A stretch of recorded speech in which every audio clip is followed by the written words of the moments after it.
Ma philosophie de la gestion,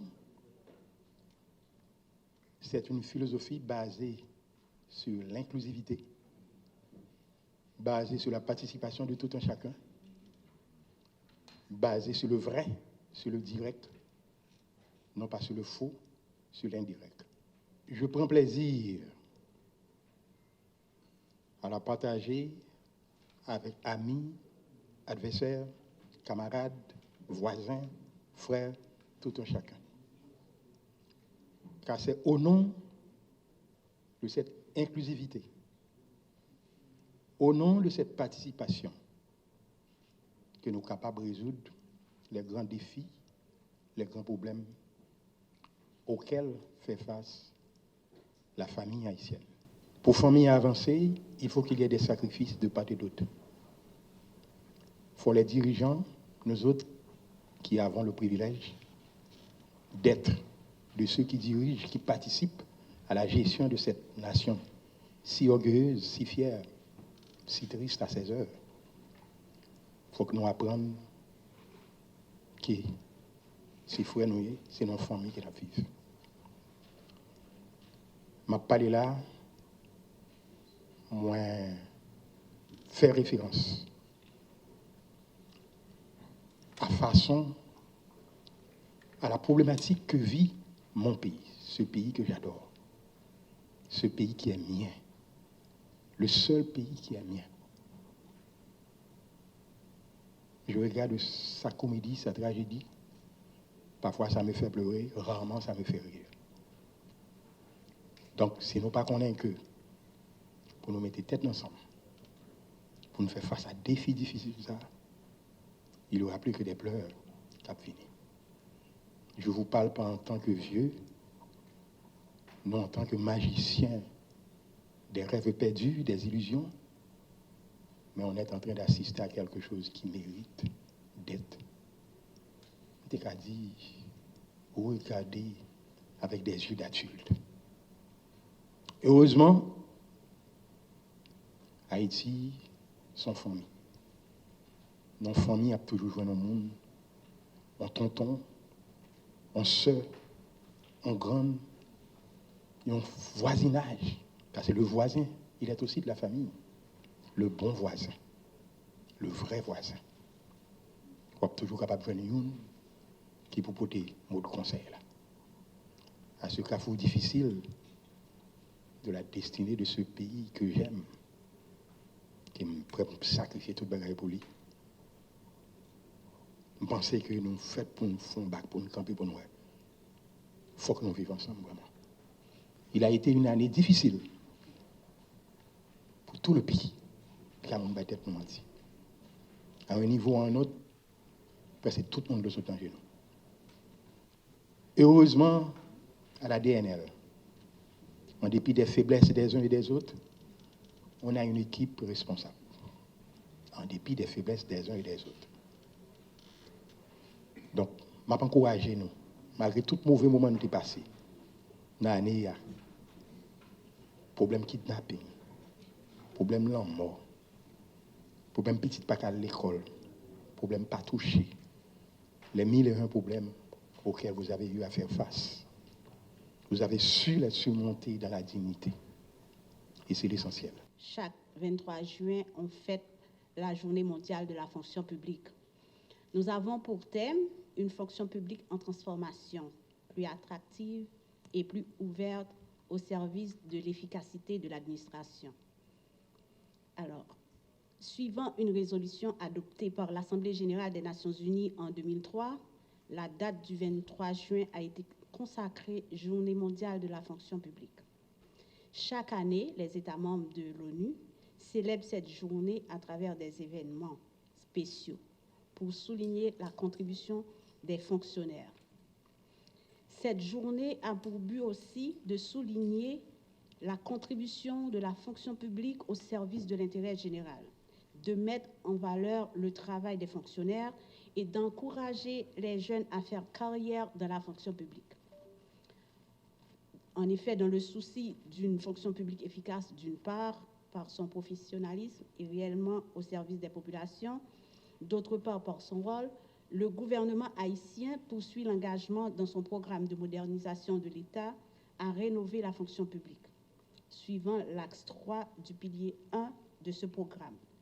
L'administration continue l'amélioration de la gestion des ressources humaines dans une fonction publique revalorisée, plus attractive et plus compétitive, respectueuse de l'égalité des chances, de l'égalité des sexes et de l'équité du genre, des droits des personnes handicapées et à besoins spéciaux, des principes de déontologie et d'éthique, de la promotion du mérite et de l'excellence. La fonction publique regroupe l'ensemble des agents publics ayant la qualité de fonctionnaire. Alors là, je dis cette citation, ça vient de l'article 9 du décret portant rénovation sur la fonction publique. La fonction publique, comme je l'ai dit, c'est l'ensemble des fonctionnaires, mais il faut voir aussi une structure, un statut, une mission, un comportement et même un état d'esprit. La fonction publique est dotée de principes et de lois, et chaque fonctionnaire est soumis à des règles strictes dans l'exercice de ses fonctions.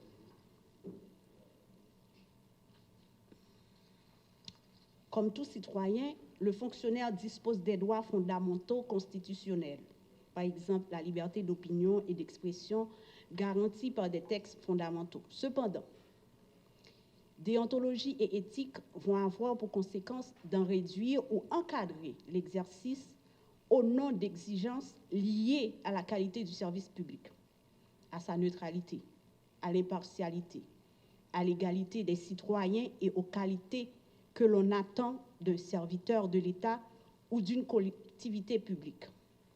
Loyauté, intégrité, moralité. Ce dernier sera ainsi soumis à des devoirs ou obligations qui limiteront ses droits fondamentaux, devoirs de réserve, d'obéissance, loyauté, impartialité et neutralité, moralité, discrétion et respect du secret professionnel. Donc, pour la fonction publique soit plus attractive, plus ouverte au service de l'efficacité de l'administration, il faut une remise en cause sur les comportements, les pratiques de travail et les actes non éthiques. À ce sujet, il est important d'aborder la question de l'éthique et de la déontologie. Connaître les principes d'éthique et les règles de déontologie sont importants dans la mesure où tout ce que l'on fait dans la vie ou dans l'exercice de son métier, on s'appuie parfois sur un référentiel, sur des règles ou des valeurs.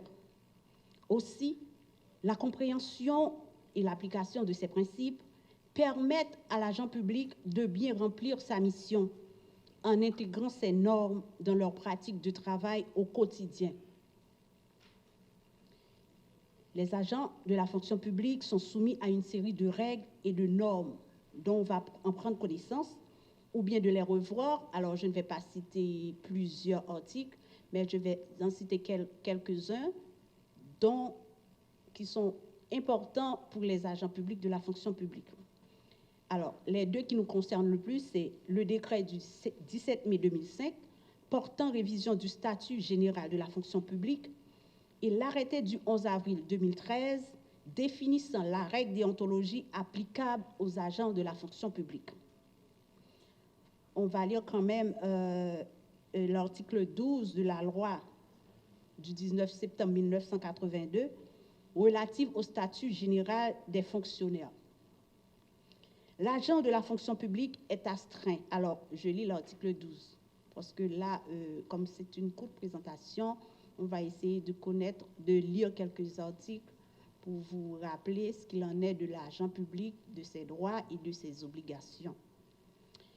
L'agent de la fonction publique est astreint à l'obligation de servir les intérêts généraux de la République avec loyauté, dévouement, probité, discrétion, efficience, efficacité, impartialité, diligence et désintéressement dans le respect de la Constitution et l'obéissance aux lois et règlements en vigueur.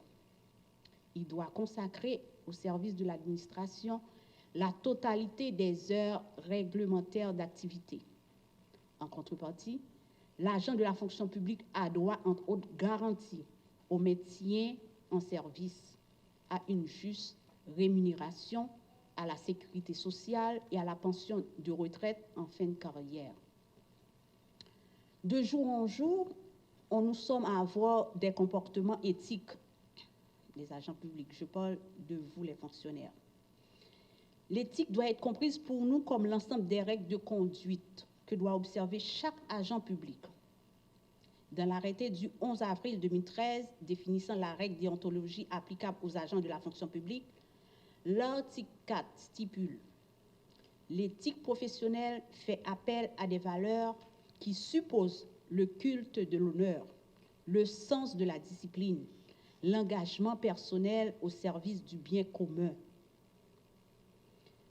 Les agents publics sont chargés de mener à bien les politiques publiques décidées par les pouvoirs publics, de gérer les finances publiques, de fournir des services publics de qualité aux citoyens, de protéger les intérêts de l'État et de veiller à la sécurité et à la défense de la nation. Nous savons que les valeurs sont fondamentales dans les agissements humains. C'est ce qui est le plus fondamental. Le plus souvent, les comportements adoptés sont en accord avec les valeurs. Dans les cas des agents publics, les comportements sont le respect, l'authenticité, l'équité, la coopération, la loyauté. Et dans les valeurs professionnelles, il y a la compétence, l'assiduité, la transparence, la continuité, l'efficience, la diligence, le désintéressement et la confidentialité. Toutes ces notions se retrouvent dans les articles sur la règle de déontologie applicable aux agents de la fonction publique et le décret du 17 mai 2005 portant révision du statut général de la fonction publique. En somme, la fonction publique est un élément clé de la vie démocratique et de la vie sociale du pays, car elle joue un rôle crucial dans la mise en œuvre des politiques publiques et dans la fourniture de services publics de qualité aux citoyens. Chaque fonctionnaire a le devoir de préserver la réputation de la fonction publique afin d'assurer sa bonne marche. Il a l'obligation d'exercer ses activités selon les normes d'éthique, d'intégrité, d'honnêteté, d'équité et de professionnalisme.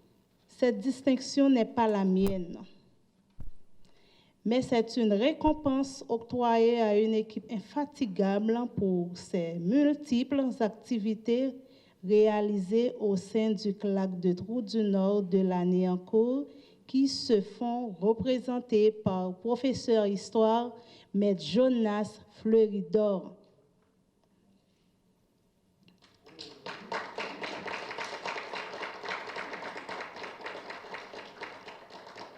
Je voudrais justement remercier l'ancien coordonnateur, M. Fritz Antiope, qui ne cesse jamais de nous rappeler notre mission en tant qu'animateur et animatrice du CLAC et pour nous prodiguer des conseils.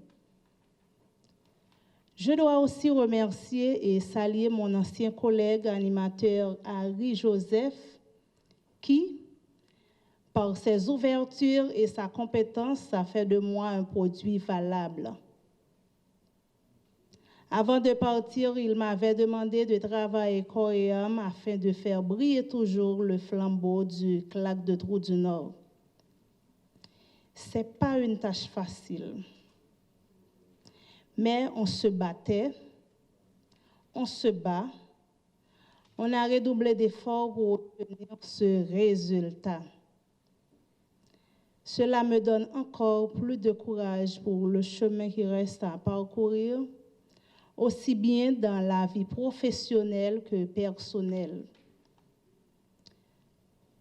Comment ne pas remercier Dieu pour m'avoir donné l'esprit créatif, l'intelligence, le courage, la patience et surtout la santé robuste pour tenir ce combat. Le combat n'est pas encore terminé. Il faut continuer à travailler malgré vents et marées, pour le bonheur de ma localité et pour rehausser l'éclat de la culture haïtienne.